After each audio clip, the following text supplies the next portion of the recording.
já fizemos a nossa partilha da belezura. Então, hoje, o amigo Zé, na última reunião, tinha trazido a colocação de fazermos a construção sobre avaliação, né? Mas queria perguntar se já teria alguém que gostaria de compartilhar, mas antes temos que ver quem será o nosso guardião do tempo. Será que teremos o nosso guardião? Tu caiu. É o Luiz, é o nosso guardião mor. Só que às vezes eu me perco. Mas pronto. Claro. Tem que haver alguém que me controle. Senão eu perco. Apoio de guardião do tempo. Eu posso te dar um apoio, Luiz, guardião do tempo. Obrigado. O guardião do guardião. Sim, Caio. Bom dia. Quem poderia ser o guardião das mãozinhas hoje? Eu posso assumir essa tarefa de novo, caso precise. Olha, Caio, agradecido, então. Então, o Caio está sendo o guardião das mãozinhas, o Luiz, o guardião do tempo. Então, vamos começar. Aí a pergunta é, né? Quem gostaria de trazer essas colocações sobre avaliações para nós tecermos, né, aprofundamento sobre essa grande necessidade dentro das comunidades de aprendizagem e que acarreta em si muitas complexidades, né? Então, é importante trazer essa questão. Zizi, eu posso aqui muito rápido. Eu não sei se o Zé vai estar aqui hoje, mas eu tenho falado com ele sobre isto. Eu não sei como é que é no Brasil. Aqui no Portugal há uma certa confusão entre avaliação e classificação, ok? As pessoas falam muito em avaliação quando estão a querer dizer dar uma nota ou dar um nível, não é? E nós em Portugal temos um decreto-lei que obriga os professores a dar um nível de 1 a 5 a todas as crianças que estão até ao 9º ano aqui, não é? Pronto. E então aí, o meu problema aqui neste momento é com a classificação, não é com a avaliação. Porquê? Porque eu acredito que não é preciso colocar as crianças em competição por uma nota, não é? Basta dizer, a criança sabe, a criança não sabe. Ou ainda não sabe. Pronto. Mas nós somos obrigados aqui a colocar uma nota no final do semestre ou no final do ano letivo. No Brasil eu não sei como é que é, eu ainda na sexta-feira tive com um certificado de um colégio aí brasileiro, porque veio uma criança para cá, e eu não percebi porque aparecem números que me parecem ser de 1 a 100, não sei como é. Nós aqui no nosso projeto, com a avaliação, estamos tranquilos porque sabemos o que é uma evidência de aprendizagem e sabemos as crianças colocam isso no portfólio, está bem? Era isto que eu queria que o Zé desenvolvesse um pouco mais, ou alguém que esteja aqui. Obrigado. Seguimos com o Léo. Bom, respondendo ao Luiz, é comum aqui no Brasil a classificação meritocrática por nota, de 1 a 100, né? Que em algumas instituições eles traduzem isso em letras, né? Então, A seria de 90 a 100, 80 a 90 seria B, 70 a 80 seria C, D, né, de 60 a 70. No território brasileiro, há uma discrepância em relação a isso, porque a avaliação quantitativa predomina como modelo clássico de avaliação, e algumas instituições, a avaliação ela define a progressão pela nota acima de 60 ou acima de 70, mas, via de regra, no interior do Brasil, a média de corte para aprovação é 50 pontos. Acima de 50, a pessoa é classificada para a série subsequente, né, no modelo seriado de educação. Quanto a isso, na perspectiva da classificação e reclassificação, minha sugestão, como eu já tive que lidar aqui dentro do Brasil, é que a classificação ou a reclassificação da pessoa seja feita conforme os parâmetros locais, a partir de um processo de observação, de um caminhar de avaliação que não tenha pressa, né? Mas que atenda às necessidades institucionais, né? Tenha a pressa necessária para a instituição em que está e tenha também o cuidado necessário para observar o que essa pessoa leva do Brasil. São pouquíssimas instituições que fazem e que encaminham para outras instituições avaliações na perspectiva qualitativa. O quantitativo predomina nos currículos brasileiros, infelizmente, né? Inclusive... Aqui também, aqui é tudo igual, sim. 1 a 5, ou então de 1 a 20, se estamos no ensino secundário. Pois é. E eu queria combater isso aqui, não é? Eu queria combater isso. Desculpa, Leonardo, interromper-te. Mas eu queria que não fosse assim. Pronto, e queria a ajuda do Zé para transformar isto. Porque legalmente não é possível. Legalmente, a legislação portuguesa, ela tem a questão da autonomia institucional, que está vinculado aos conselhos, né? Aos conselhos de pais, aos conselhos da própria instituição. Mas então, não tem essa autonomia, Leonardo. Oi? Não tem autonomia para isso. Não tem autonomia para modificar um decreto-lei que obriga a atribuir uma nota de 1 a 5, uma classificação de 1 a 5. Esse decreto-lei veio de quando? Eu vou-te dizer, porque eu tenho aqui o decreto-lei. Eu vou dizer. É o decreto-lei 17 de 2006. Desculpa, de 2016. Peço perdão. Decreto-lei 17 de 2016. Que diz esta frase: no segundo e terceiro ciclo, a informação resultante da avaliação sumativa materializa-se numa escala numérica de 1 a 5 em todas as disciplinas. Ok? Portanto, não permite uma escala qualitativa. Mas não impede. Não permite, não. Mas não impede. Deixe-me pensar aqui, então, dentro disso. Então, se ela pede a quantitativa, ela não impede a qualitativa.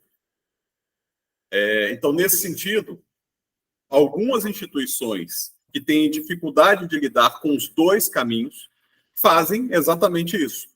Cria uma avaliação quantitativa e uma outra qualitativa. E as duas são publicizadas para a comunidade. O que eu vejo, isso eu estou falando por uma instituição que eu trabalhei, havia uma cobrança por nota muito grande dentro dessa instituição, de vários pais. Então, e a gente queria fazer, dentro da instituição, a qualitativa. Então, nós fizemos um modelo em que a gente trabalha dentro dos pilares, a escola ainda hoje trabalha nesse modelo, dentro dos pilares da Unesco, né? O saber ser, o saber viver, o saber conviver, né? Então, dentro dos pilares, nós estabelecemos elementos que pudessem contribuir para a formação do indivíduo em sociedade, do indivíduo para além da sociedade que ele está inserido. E, ao final, nós colocamos a quantitativa. Então, a gente fazia os dois modelos. Depois do terceiro ano em que a gente usava esse sistema, algumas instituições externas, porque nossa escola era apenas de fundamental, né? Ou seja, não pegava os anos finais, aí não tem isso, e iria até o oitavo ano, não pegava o nono, o 10º e o 11º, né? As escolas começaram a falar o seguinte: os estudantes desta escola não precisam mais de fazer provinha, simuladinho, para entrar na nossa instituição. Porque o currículo deles nos diz tanto deles que a gente não quer outra coisa a não ser esses currículos. Então, a gente criou um paradigma, sem negar aquele que existia, apenas mostrando que havia outra possibilidade. Tá? Essa escola chama-se Balão Vermelho, em Belo Horizonte. Tá? Hoje, Colégio Mangabeiras. Esse paradigma, eu participei da criação. Hoje, essa escola não classifica mais os estudantes por nota. Não tem mais número. Existe essa classificação dentro desse processo aberto de portfólio. Né? O portfólio é o processo do estudante. Minha sugestão, então, vai nessa direção. O decreto não estabelece, mas não por aí. Eu percebo, Leonardo, mas eu já volto. Eu já volto à conversa. Vou deixar os outros participar, está bem? Obrigado, Mauro. Salvo engano, se não estiver errado, sou eu. Prosseguimos, sim. Amigos, eu vejo um campo dramático de conflito entre comunidades de aprendizagem e a educação institucionista na avaliação. Acho que a avaliação é meio que uma ameaça e uma forma de nos conformar a um modelo profundamente equivocado. E aí, só enquanto vocês mencionavam os exemplos, eu ficava pensando, a avaliação que a gente conhece aqui, ela está pensando no indivíduo, né? Ela está pensando no que ela vai considerar como desempenho individual. E isso já demonstra a fragilidade desse processo, dessa forma de pensar, porque comunidade de aprendizagem, ela se constitui coletivamente. É só um exemplo muito breve de como é distinta a forma de avaliar que a gente vai precisar fazer. E aí, usando uma metodologia de projetos, né, eu participei de projetos elaborados em várias áreas do conhecimento, e a gente dizia uma coisa muito simples: a avaliação tem que estar ligada ao objetivo. A principal forma de pensar uma avaliação é pela forma de pensar um objetivo. Então, a educação antiga, ela pensa assim, um bom objetivo é o menino saber tudo, a menina saber tudo e passar nas provas, virar um bom profissional. Só que na comunidade de aprendizagem, o objetivo não é esse.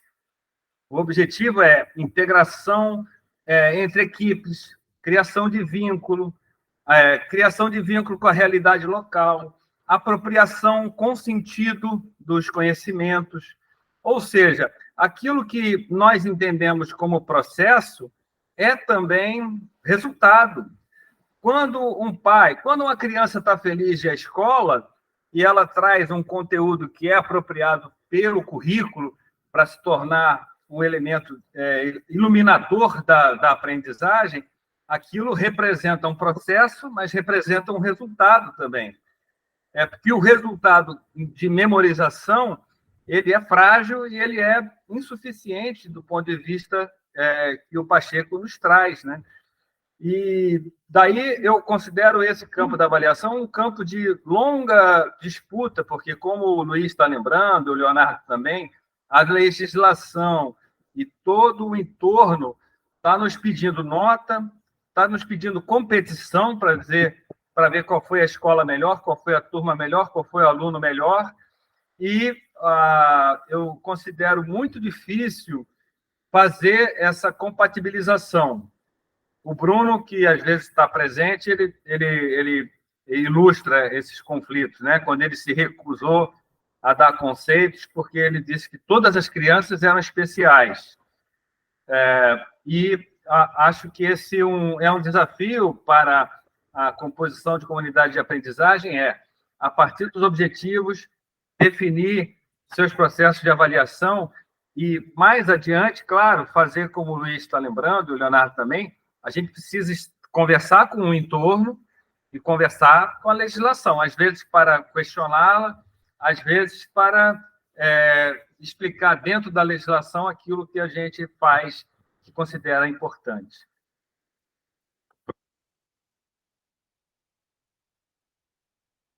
Maria Antônia. Oi, bom dia a todas e todos. Tudo bem, né, com vocês? Eu espero estar sendo ouvida.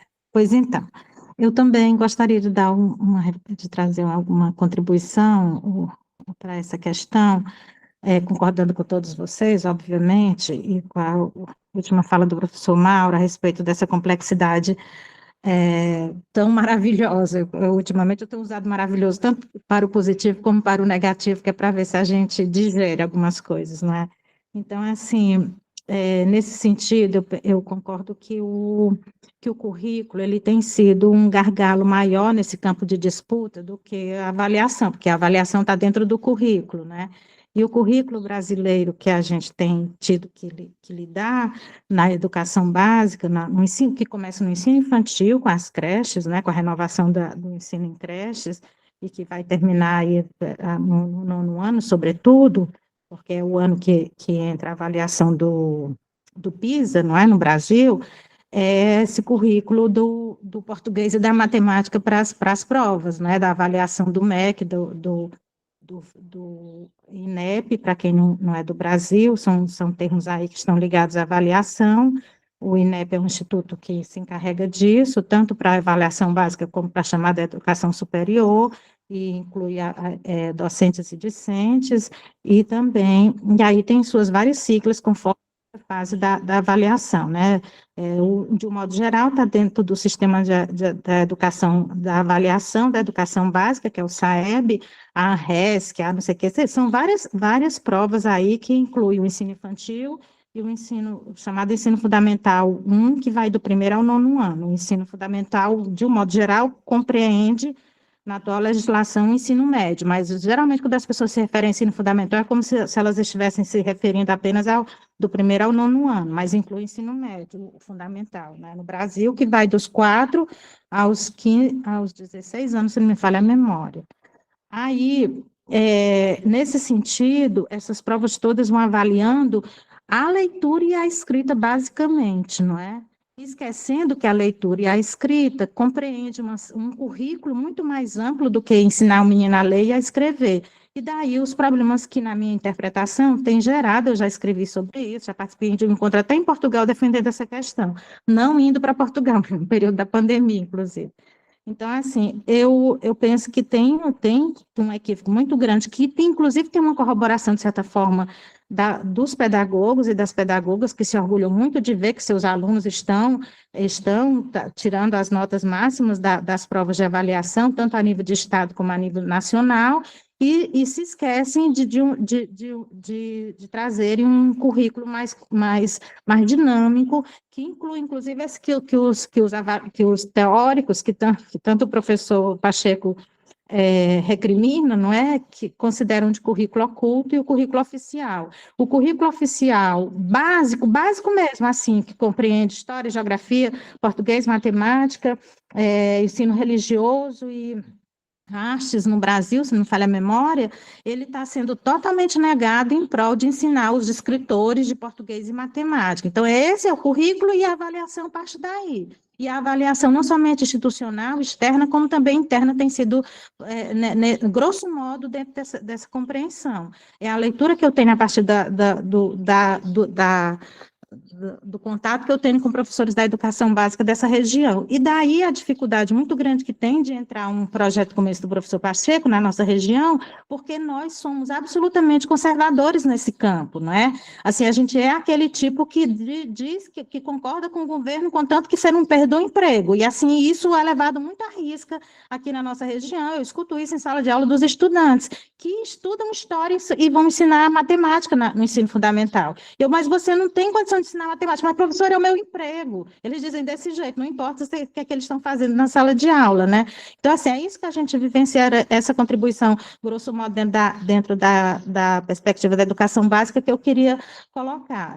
Em relação ao ensino, à formação de professores, eu tenho tido alguns problemas, eu queria até encontrar um momento para relatar aqui, para ouvir a opinião de vocês, mas eu acho que nesse momento, nessa fala, não dá tempo. Era isso, obrigada.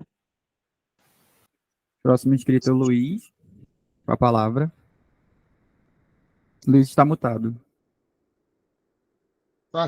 Obrigado. Estava a dizer que a Maria Antônia usou 5 minutos certos. Muito bem. Muito bem.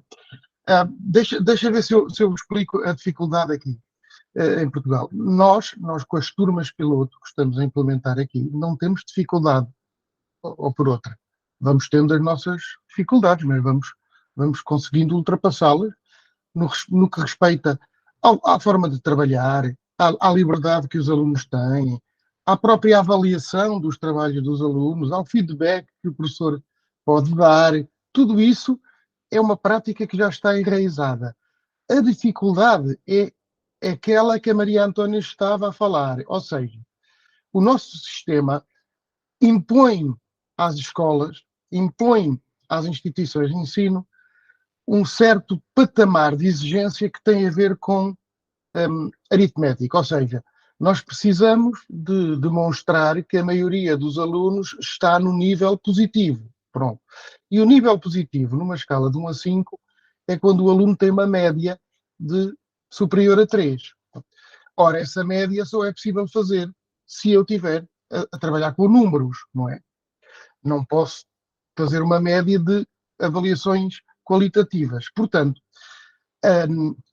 a dificuldade que temos em Portugal para alterar este sistema, para que possamos dizer que o aluno aprendeu ou não aprendeu sem estar agarrado a uma escala numérica, é aquela que está neste momento na ordem do dia na discussão aqui na escola onde eu estou, porque temos alunos que estão em regimes disciplinares que até podem ter disciplinas como, por exemplo, cidadania, ensino doméstico, coisas assim.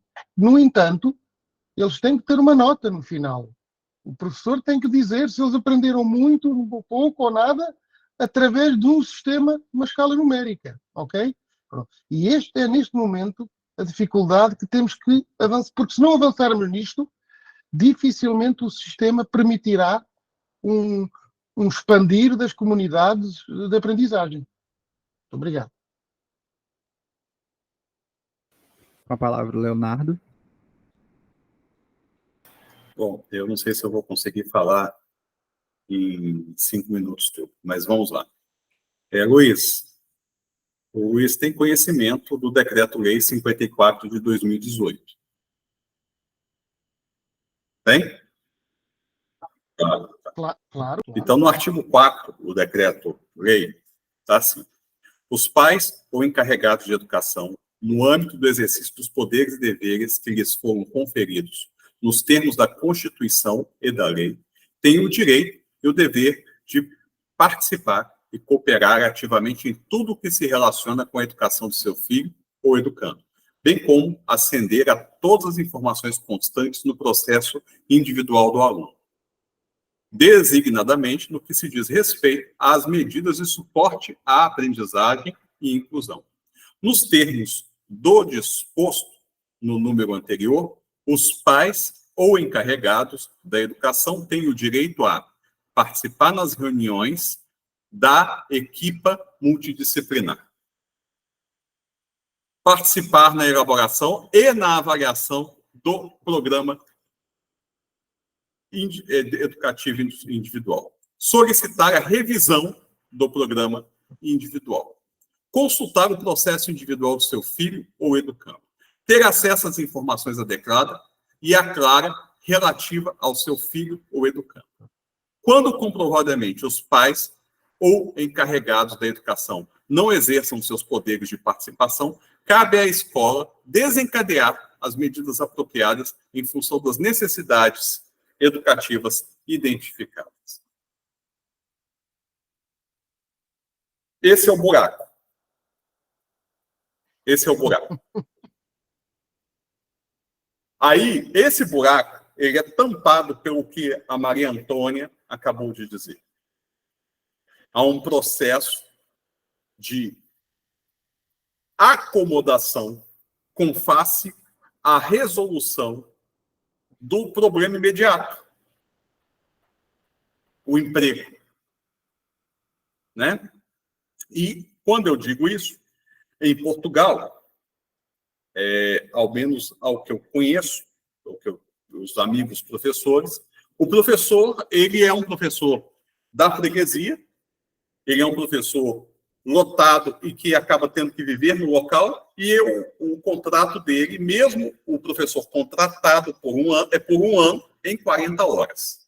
Então, diferente do Brasil, na rede pública de ensino portuguesa, o professor pertence à comunidade. Por que eu falo diferente do Brasil? Porque o nosso cenário é um pouco mais complexo, porque as prefeituras contratam por jornada de trabalho que variam de 20 horas a 40 horas. Então, é muito comum no Brasil um professor ter 3 empregos em 3 comunidades completamente diferentes. E aí agrava o cenário que a Maria Antônia descreve. Porque eu, como indivíduo, Para ter 3 empregos, trabalhar em 3 comunidades, eu não tenho que me envolver em nenhuma das 3. Eu tenho que apenas chegar, controlar a turma, aplicar atividades, avaliar as atividades e ir embora.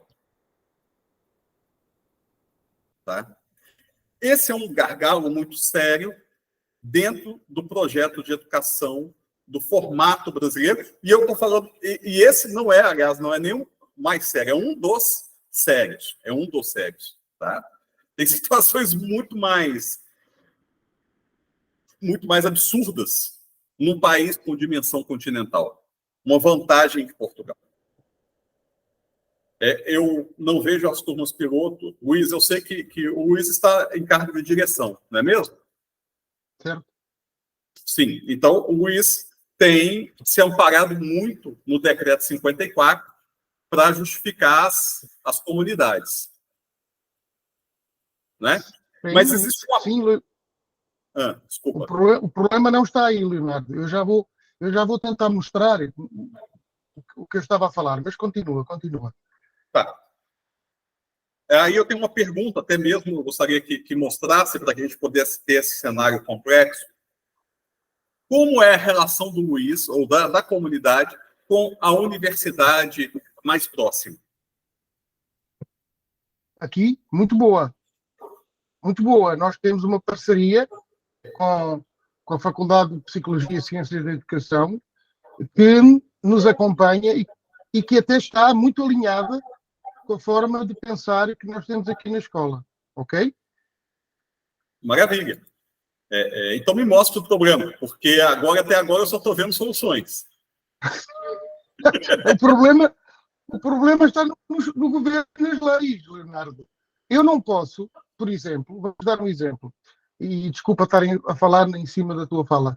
Eu não posso dizer a um aluno do ensino fundamental aqui, ou como é aí, que ele no final do segundo ano ou do terceiro tem um certificado que diz, por exemplo, aprendeu. Uma palavra assim. O aluno aprendeu matemática. Ou o aluno não aprendeu matemática.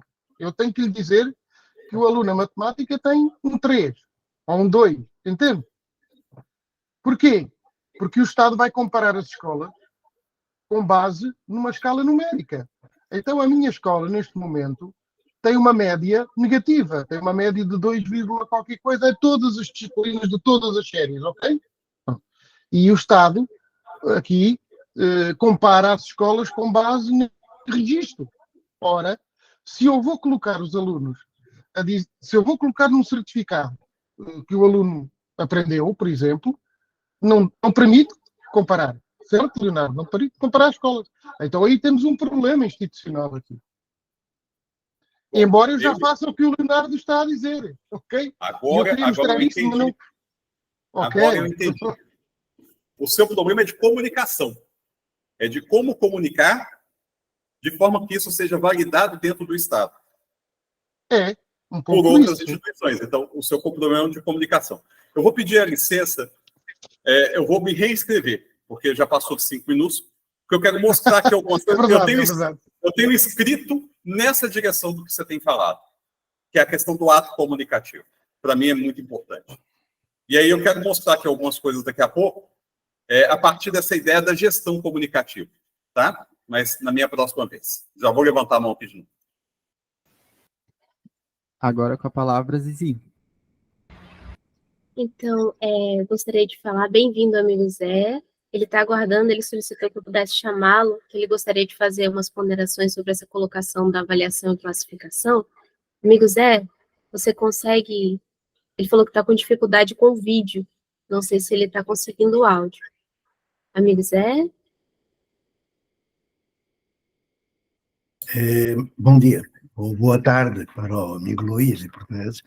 Eu realmente estou aqui com algumas dificuldades, a internet brasileira, enfim, mas não me queixo. É bom estar no Brasil também. Se me der 5 minutos, se o Luís me der 5 minutos, eu posso dizer algumas coisinhas Claro, Zé. a partir daquilo que eu escutei. Eu falo sempre um pouco a partir de perguntas ou de escutas recentes. Então vamos lá. Vou ver se cumpro os 5 minutos, o que é difícil, mas vou tentar. Vamos lá ver. Escala de 1 a 5. Porquê a escala de 1 a 5? Quando eu pergunto o porquê, é que ela surge no despacho 92A, 92, portanto. E eu, naquela altura, perguntei ao Ministério, isto é 1992, porquê é que deveria aplicar a escala de 1 a 5? Ninguém me respondeu. Depois perguntei na Faculdade de Psicologia e Ciências da Educação, quando estava no mestrado, ninguém me respondeu. E eu perguntava, inclusivamente, qual era a explicação científica. Está no artigo 28º, parágrafo 3º da Lei de Base do Sistema Educativo, que as decisões político-educativas, as medidas, devem basear-se em critérios de natureza científica. Eu gostaria de saber o que é o 1, o que é o 2, o 3, o 4 e o 5 em termos científicos. Só isto. A partir daqui, eu, como não tive resposta, não apliquei a escala. Porquê? O que é que significa? Qual é a diferença entre o 2 e o 3 da escala? É o mesmo que aqui o IDEB. O que é que nos diz que o aluno teve 3? Teve 3 em quê? Quais as aprendizagens realizadas? Não é quantas, é quais. Bom, há muita confusão entre avaliação e classificação. E, sobretudo, na passagem de uma avaliação por teste ou prova para uma avaliação sumativa com classificação de 1 a 5 ou de 1 a 10, como no Brasil. Porquê? Porque a notação de teste está criada dentro daquilo que se chama uma escala intervalar, de variável contínua. A escala de 1 a 5, ou qualquer escala de classificação, ela está organizada na lógica de uma escala ordinal de variável discreta. Só por isto já é impossível partir da nota de um teste para uma nota de pauta. Senão, alguém que me esclareça, vós ou algum doutor das ciências da educação. O que me preocupa é o obsceno silêncio dos cientistas da educação. Quando eu estive numa instituição, não vou dizer qual foi a instituição, já estive em várias, dito de ensino superior, que eu trabalhei sempre no inferior e também no superior, claro. E quando eu estive numa das instituições, eu fui interpelado porque a minha pauta, não é? A escala utilizada era dicotómica. Eles tinham-me dito que naquele ano os alunos que saíssem, era uma instituição de formação inicial de professores, os alunos que saíssem não poderiam ter mais de 16, nota 16. Eu perguntei, mas não é de 0 a 20? É de 0 a 20. Mas eu perguntei, porque é que é 16 este ano? Porque nós articulamos com outras instituições e sabe como é. Os professores, com a passagem do tempo, vão aumentando mais um valor à nota para poderem concorrer e o bababá, eu rei, que eles partem. Eu detesto essa ideia de que mais tempo na tarefa ou na profissão desenvolve maior competência. É bem o contrário até. Bom, então eu disse, então se é de 0 a 20, eu não vou dar a partir de 0 até 16. Vou dar 0 ou 20. Não pode, sim. Porquê é que eu não posso? Perguntei. Ninguém me explicou, eu fiz uma escala dicotómica e as minhas pautas são 20, 20, 20, 20, 20, 20, 0, 0, 20, 20, 20, para aí vai. Ou vai ser professor, ou vai ser dador de aula. Se vai ser professor, dou-lhe 20. Se vai ser dador de aula, dou-lhe um 0. Foi assim que eu fiz. 5 anos. Depois cansei-me daquela treta e fui-me embora, porque a universidade é um lugar mal frequentado. Eu gabo a paciência que o Léo tem e outros amigos. Então, quando o Luís diz, eles têm que ter uma nota, eu pergunto logo a seguir, porquê? É logo, porquê? E se algum burocrata me souber explicar, eu calmo.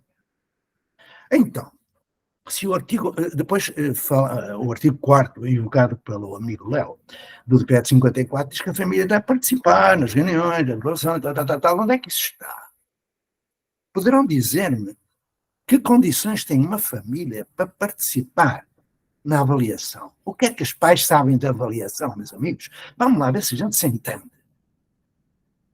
O que é isso participar? Quando me diziam na faculdade, os alunos têm direito a manifestar sobre a metodologia. Bom, para o rei que esparta. A mim ninguém que não tem formação em ciências da educação se pode manifestar. Assim como eu não me vou manifestar sobre engenharia ou sobre Medicina. Valha-me Deus.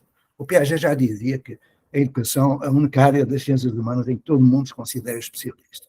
Pode dar opinião.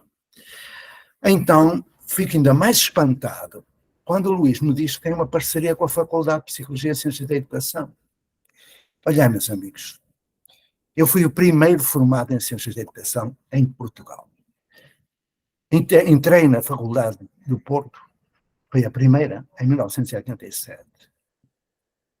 Tenho um profundo respeito pelas ciências da educação. E lamento o obsceno silêncio dos cientistas da educação em relação a este e outros assuntos. Quanto à outra questão que o amigo Léo apresentou, a questão dos professores que correm de um lugar para o outro, encontrei em Portugal já, sobretudo professores de apoio, que trabalham em 3 lugares, fazem quilómetros diariamente, muitos quilómetros de estrada.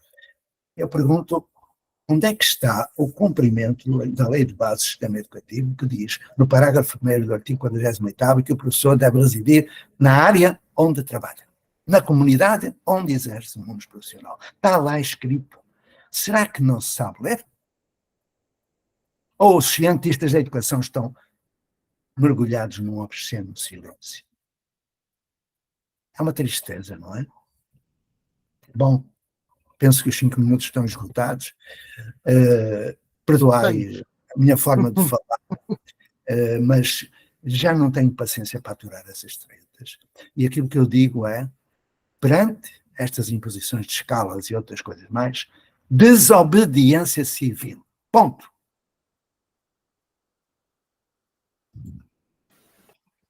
Maria Antônia está com a mãozinha levantada. Eu queria só saber se é mais uma inscrição ou se a mãozinha ficou levantada desde a fala anterior. É mais uma mesmo. Obrigada. Então prossiga com a palavra. Tá, obrigada. Pois então, eu queria só defender aqui algumas questões, assim, da uma de advogada do diabo, porque penso que é preciso refletir sobre as diferenças, tanto históricas como regionais, não é? Como entre países, nós estamos num diálogo tentando aprender uns com os outros, mas tem muitas diferenças aqui no Brasil que precisam ser ressaltadas.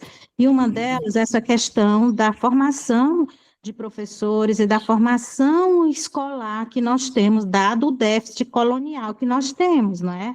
Então, assim, nós temos o nosso pós-colonial, e quando a maioria da população passou a se formar em escola, ela data já dos anos provável, assim, quando o governo brasileiro começou a investir mesmo e democratizar a educação, a gente tem aí já anos 50 do século XX, e esse déficit não se resolveu ainda. E daí se aceitar que uma comunidade receba professores de outros cantos, porque naquela comunidade não tem pessoas formadas o suficiente em letras para... Aliás, a tradição que nós temos aqui na nossa região, que eu entrevistei pessoas que se consideravam analfabetas, não é? Que precisaram estudar quando migraram para Sobral, porque um dos meus trabalhos é migração migração sertão-cidade, não é? E isso é uma tradição familiar também que eu tenho, que eu sou filha de analfabetos, descendente de uma família de analfabetos ligadas à ligada, ou melhor dizendo, à escravização do Brasil, não é? Então, nesse sentido, aqui tem uma tradição no interior do Ceará de quem aprendia a ler já começava a ensinar a ler, não é? Quem aprendia as primeiras letras e as primeiras lições de matemática já passava para outras pessoas. As primeiras professoras têm relação com isso. Aliás, que eu saiba, não é só no Ceará, não. Eu já tive contato e já li a respeito do assunto. Isso é uma tradição do Brasil que se aperfeiçoou mais rápido em alguns estados, do Sudeste, sobretudo, e do Sul, mas que na nossa região aqui, Norte-Nordeste, ela tem uma permanência. Inclusive, atualmente, ainda tem o maior número de considerados analfabetos ainda é da nossa região, e de pessoas que não têm condição simplesmente de ensinar porque não aprenderam, né? Então, assim, nesse sentido, é preciso que haja uma migração de pessoas que passaram pela escola para trabalhar nesses outros lugares. E essa tradição permaneceu, assim, de certa forma não se fez um ajuste, nem se sabe dizer se algumas regiões já resolveram esse problema. Alguns municípios aqui circunvizinhos que eu estive, inclusive eu estive trabalhando em num dos projetos do PAFO, agora recentemente, novembro e dezembro, e eu me deparei com pessoas que mal conseguem articular um texto mínimo, um texto que podem ser consideradas analfabetas funcionais, e estavam fazendo o PAFO, recebendo um certificado de formação em história, e elas não conseguem fazer um texto de 2 laudas, não, a respeito de nenhum assunto, não é? Então, assim, nesse sentido, os problemas brasileiros são muito grandes ainda, assim, e formar escolas de comunidade com pessoas que não para discutir assuntos políticos, a gente consegue. Aliás, a igreja fez isso a partir dos anos 50 e foi rechaçada pela ditadura militar, mas com programas como o MEB, não é, que depois foi assumido pelo Mobral, que tinha outro caráter, que era o programa governamental de alfabetização e etc., e que hoje em dia a gente sente falta de programas desse jeito, ou vindos do governo mesmo, ou vindo aliás, tem o da alfabetização de adultos, o EJE, não sei o quê, mas que não atua como o MEB atuou, muito menos como o Mobral pretendeu, mas que não resolveu, de certa forma, o problema de algumas regiões aqui, de mini-regiões aqui do nosso sertão, não. E uma cidade como Sobral, que tem várias instituições consideradas de ensino superior, sempre colocando isso entre aspas, porque eu também discordo desse termo, e tanto públicas como privadas, como tem também, como tem um número grande de escolas públicas e privadas, se dá o direito de trazer pessoas de fora pelo esse nível de competição mesmo que o MEC incentiva, né? Então, assim, eu só queria lembrar disso, que é para a gente não esquecer de onde é que a gente fala. De onde a gente fala, tem motivos para que o Brasil seja diferente, que mantenha, inclusive, essa perspectiva. Por outro lado, um professor, tem a questão salarial, um professor contratado com 20 horas, se ele quiser sobreviver, ele não vai conseguir. O salário é salário mínimo, é R$ 1.000 e poucos que um professor de 20 horas com graduação recebe, líquido, não é? Para ele sobreviver no sistema brasileiro, não é possível. Se a escola não colaborar, completando as horas dele, ele vai para outra escola. E aí ele não mede distância, não, para ganhar esse salário. Inclusive, tem um documentário que é interessante, que traz um pouco dessa realidade, que é aquele Carregadoras de Sonhos, não é? Que é interessante de ser visto, porque ele aborda essa perspectiva das professoras pegarem qualquer transporte e saírem de uma escola para outra correndo e almoçam no intervalo da escola e não sei o que é para manter essas 40 horas mínimas necessárias para elas se manterem se alimentando, não é? Porque pelo que aparenta assim, a realidade delas, não dá para muito mais do que isso, não. Obrigada. 5 minutos, Maria Antônia. Outra vez, muito bem. Acho que o Léo agora está com a palavra, né? Eu queria ouvir o Luiz antes de falar, se for possível, porque o Luiz queria fazer uma apresentação. Sim, Léo, obrigado. O que o Zé disse na última frase, quando falou, na sua última frase, ele disse desobediência civil. E eu tenho um certo problema com isso. Aqui em Portugal, isso é muito fácil de vir o Ministério e a Inspeção dizer que temos que fazer de determinada forma. Eu defendo, eu já disse aqui, não é? Eu defendo uma avaliação dicotómica, como o Zé estava a dizer, nós aqui temos, aqui na escola, temos instrumentos já feitos e até procedimentos em que já não avaliamos, aqui no sentido de avaliar mesmo, ok? Já não avaliamos os alunos, em muitos casos, por testes, naquela forma mais antiquada de fazer avaliação, isso está tudo um pouco ultrapassado aqui já, felizmente. O problema é que eu, então, para pôr em prática aquilo que o Zé defende, vou ter que dar a todos os alunos ou 1 ou 5, não é? Pronto. E quando o fizer, eu tenho no dia seguinte inspetores de educação aqui à minha porta a perguntar porque é que eu o fiz. Pronto. Não sei se sabem, aqui em Portugal, uma diretora do Norte foi agora suspensa porque pôs uma tarja na sua escola a defender a escola pública. E foi acusada de não estar a ser leal com o Ministério da Educação. Isto está a dar uma polémica muito grande aqui. Ora, se se o Ministério me afasta por eu ser, por desobedecer, eu deixo de conseguir pôr em prática aquilo que tanto quero aqui. E, portanto, para mim também é uma questão dicotómica, quase. Ok, Leonardo? Ok, Zé? E demais. Obrigado. Já agora deixa-me dizer só uma coisa. Zé, eu baseei-me no decreto-lei 17 de 2006, não é? Que diz, eu já disse isto no início desta conversa, no artigo 26 diz lá, escala de avaliação. Pronto, escala de avaliação é para Portugal inteiro. Obrigado. Mas eu não defendo assim. Okay? Léo com a palavra. Bom, foi muito bom escutar todo mundo. Aliás, deixa eu escutar o Zé de novo. Eu acho que o Zé quer responder ao Luiz em relação a isso. Depois eu falo. Zé, a palavra está contigo. Prossiga. Eu estou sempre a falar, pá, mas olha, tem que ser. Eu gosto mais de escutar, mas passo a minha vida a falar. Ora bem, mas não vou acrescentar muito mais. Primeiro, vamos lá. A questão salarial, que a nossa amiga do Brasil fala, que é preciso também perceber qual a situação brasileira. E eu sei qual é. São 22 anos de viagem de norte a sul, este a oeste, passando por Sobral. Então, chama a atenção para a cartinha do dia 1 de dezembro, que só vai chegar hoje ao Instagram. Eu vou dar a resposta. Acho que me fez suscitar a necessidade de escrever sobre salários, questão salarial. Eu reporto-me para essa cartinha se quiserem lê-la. Quanto ao inspetor, efetivamente, há 50 anos, por exemplo, era um terror. Eu lembro-me de uma vez um inspetor chegar a uma escola e quando as professoras viram o carro do inspetor a chegar, elas fugiram pelas traseiras e a diretora ficou sozinha com 4 turmas. Imaginam o terror que o inspetor inspirava. Agora, eu não sou louco, o que eu sou é curioso. E deixa-me acrescentar. E tenho respeito por mim e pelos meus alunos, como tu tens. Então, quando um inspetor me dizia tem que aplicar a escala, eu perguntava porquê? E isto muito antes, de 1986, da lei de base, muito antes. Apanhei 3 processos disciplinares, e muito bem, são medalhas. Mas nunca pratiquei a porcaria da escala. Porque nenhum inspetor me conseguia explicar porquê. Quando, em 86, o artigo 45º surge, eu perguntava ao inspetor, você já leu o artigo 45º, que agora é o 48º? O homem ficava bravo, dizendo, não, vai ler, caramba. Se você sabe ler, vai ler o artigo 45º, eu não sou obrigado a fazer aquilo se você não me explicar porque é que faço.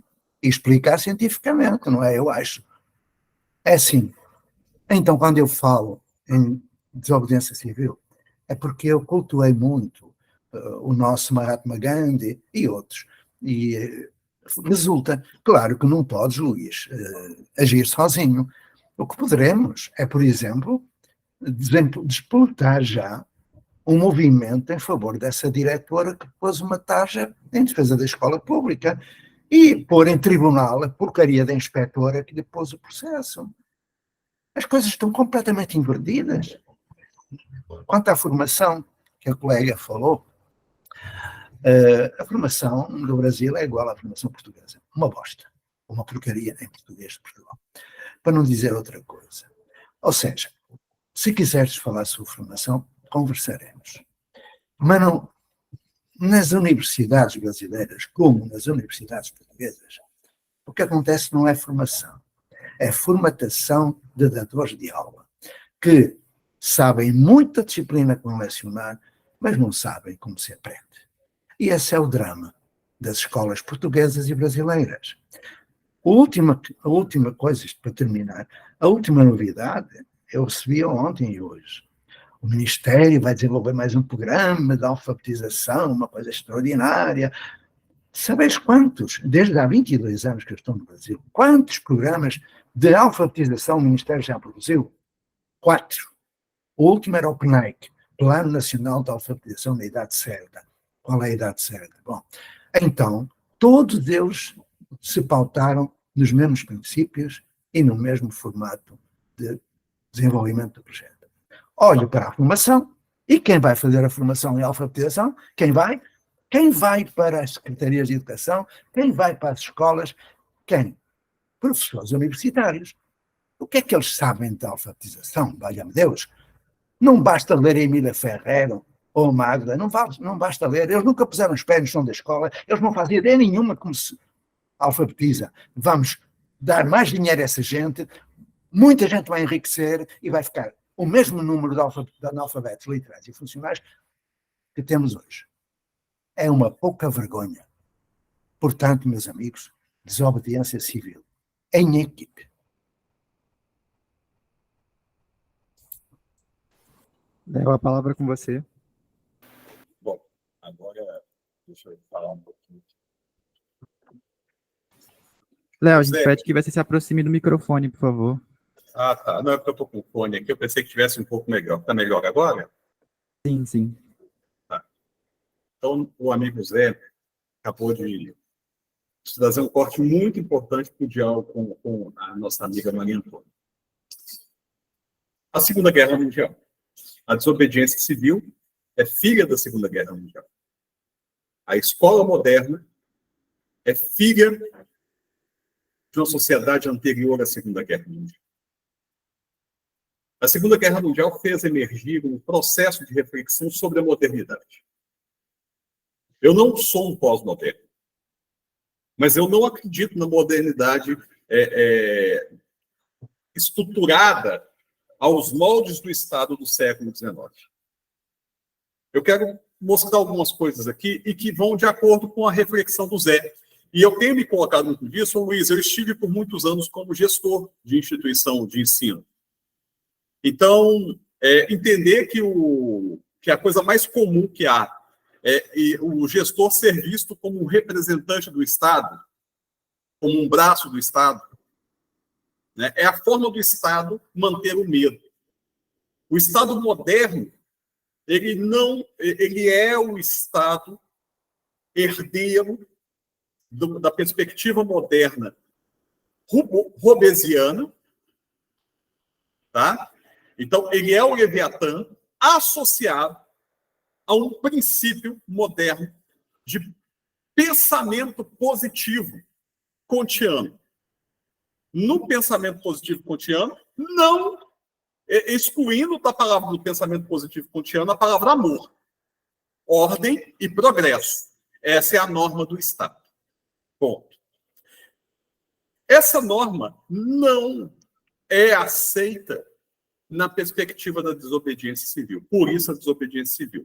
Porque nós aprendemos que se a gente vive à mercê do interesse do Estado, a gente vai novamente a uma guerra mundial. A gente tem um problema muito sério de pensamento sobre sociedade que a gente está aqui. Tá? Então, nessa perspectiva, eu quero mostrar aqui 3 coisinhas que eu tenho escrito sobre elas. Tá? A partir de alguns diálogos que eu tenho estabelecido, em especial com o pessoal lá, com os pesquisadores do Instituto Rousseau, lá na Suíça. Bom, para o Instituto Rousseau, inovação sociocientífica, ela parte da base da comunicação. Então, esse é o circuito, tá, em que as transformações acontecem. A base institucional permitindo a profissionalização da pesquisa. É assim que a escola surge, é assim que nós surgimos como educadores. A partir daí, a gente cria redes de comunicação, o que a gente está fazendo aqui. A gente reflete, renova e revalida as nossas reflexões na constituição do coletivo. A gente socializa. A gente incorpora ou transforma paradigmas e retoma todo esse processo. Tá? Trazendo isso para a lógica da reflexão sobre a gestão. A gestão funciona assim, aqui no Brasil e em Portugal. Você tem leis, decretos, pareceres que chegam aos dirigentes, que têm a função de controle sobre corpo docente e corpo técnico, que tem a função de controle sobre comunidade atendida. Esse é o modelo tradicional. No muito, dentro da lógica democrática, sem romper com esse modelo tradicional, nós chegamos a esse aqui. leis e decretos que são encaminhados a colegiados, dirigentes, profissionais, comunidade atendida, que indicam representantes e que vão dialogar dentro desse colegiado. Aqui é a ideia da participação da comunidade. É dentro do colegiado. Esse modelo ele é falho. Por quê? Porque ele pressupõe que a lógica dos colegiados e conselhos resolve a ideia e a questão da comunidade e da democracia. Não, ao contrário, ele controla e dá uma maquiagem para a comunidade e para a democracia. Por que maquiagem? Porque o estudante que está aqui, ele não aprende a participar. A participação é como se fosse um rio. E eles viram para ele e falam, cai no rio e sai nadando. A grande maioria afoga. Pouquíssimos conseguem nadar nesse rio. A grande maioria afoga. Quem não consegue afogar, quem não se afoga, é porque percebe que tem que dar a mão um ao outro e tem que usar uns aos outros para apoiar. E são pouquíssimos que fazem nesse sentido. Ô Zé, eu vou te mandar assim, eu estou terminando de escrever. Assim que eu terminar, você vai ser a primeira pessoa a receber. E em seguida, tem isso aqui. É aqui que eu tenho aprendido a pensar. Regulamentos, leis e decretos estabelecem uma relação. Só é possível pensar isso na relação. Que é onde o amigo Zé toca o dedo na ferida o tempo inteiro. O saber não está nem no estudante, nem no professor, está na relação. E é exatamente aqui que está a coisa. Aí aqui, pelo que eu tenho aprendido, né, e eu tenho dialogado principalmente com o amigo Zé em relação a isso, com o amigo Valdo, eu tive uma reunião há pouco tempo com o Celso também, nós temos que garantir as assembleias como uma grande arca local. Essa arca, ela está na comunidade em fase de escolarização. Estudantes e seus responsáveis. Os profissionais da educação e a gestão da estrutura. A gestão, o Luiz, está aqui. Você, Luiz, é o para-raio. Você é a pessoa que vai falar. Porque a Assembleia é o núcleo que deve ser mais protegido. Tá? A comunidade tem que estar no entorno da Assembleia. Os profissionais têm que estar. E a gestão tem que ser a carapaça final. Para que estabeleça essa relação. Por isso que a gestão está aqui fora. Porque é dela que começa o processo da relação. Mas ela não deve esquecer, a momento algum, que ela está vinculada e ela não responde às leis e ao decreto. Ela responde a isso aqui. Com as leis e o decreto, ela estabelece a relação. Então, o amigo Luiz, é a partir desse princípio que a gente está trabalhando no paradigma. A gente não nega a modernidade que está aqui, ó. Ela foi fundamental. Sabe?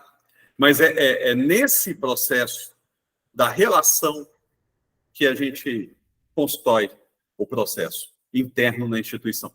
Então, o amigo Luiz, que conhece muito mais as leis e os decretos portugueses do que eu acho que deveria estabelecer um corte. Eu acho que eu olho para Portugal e sempre faço 3 cortes. O primeiro corte é o Salazar. E o que foi e o que é de herança do princípio mais moderno de educação docimológica que nós temos, que é o salazarismo. O segundo recorte é a Revolução dos Cravos. E o caos que se estabelece buscando ali um diálogo entre os dois, entre o que foi o salazarismo e o que a gente não quer mais, e o que a gente quer ser. E o terceiro corte é a União Europeia, que abre com o texto, né, do relatório Jacques Delors, que eu acho que é o ícone, o ápice, né, e que desemboca na Conferência de Bolonha, enfim, todas as documentações que vão ser geradas a partir daí, inclusive os 2 decretos que o amigo cita. Só que esses 2 decretos, eles não jogam fora a herança salazarista. E a herança salazarista, ela é muito forte. como também é muito forte uma herança de ação sindical, de ação de enfrentamento, que é um problema que o Brasil possui, que eu não sei se existe em Portugal, que os sindicatos, eles, ao propor a mudança, eles defendem muito mais a tradição do que a ruptura. Porque a gente não pode esquecer que a essência sindical é salazarista. A essência sindical é getulista no Brasil. Então, a partir dessas essências, é contra elas a desobediência civil. E não é uma desobediência civil. Gandhi, antes de ser desobediente, ele era um extremo conhecedor da lei. Porque ele sabia o que ele podia desobedecer e o que ele não deveria desobedecer. E o que ele não desobedecia era a comunidade. Bom, é isso. Desculpa ter passado do meu tempo. Zé, eu vou te mandar, assim para terminar, eu devo terminar esse texto até amanhã. A palavra agora está com o Mauro. Como eu vi que o tempo terminou, serei muito breve. Amigo Zé, vamos voltar a falar de avaliação no próximo sábado. Estou com muitas perguntas e gostaria de fazê-las novamente. Obrigado.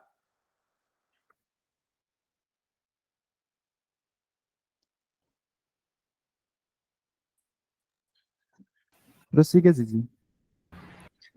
Bom, então, como nós repassamos um pouquinho do nosso tempo, né, e essa construção da avaliação, ela é um processo de complexibilidade, né, precisamos de um tempo mesmo para trabalhar essa construção, como o Mauro colocou também. Tudo bem retomarmos, então, essa construção na próxima semana, inclusive, se quiserem trazer mais questões, já mais dúvidas, perguntas, e essas construções, porque aí nós traríamos para dialogar, né, e construir essas possibilidades. E agradecida a todos, a todas, muito boas referências também, Léo, muito importante, Luiz, trazer essas questões também, e essa equilibração de todas as localidades, entendimentos, porque nós sabemos que a avaliação é um processo muito complexo, avaliar a si mesmo, avaliar o próximo, avaliar o processo, é uma construção, né? Então, está valendo a todos, a todas, um grande abraço, então, até o nosso próximo encontro. Abraço, gente. Forte abraço. Até o próximo encontro. Até o próximo. Grande abraço. Boa semana. Tchau, querida. Força.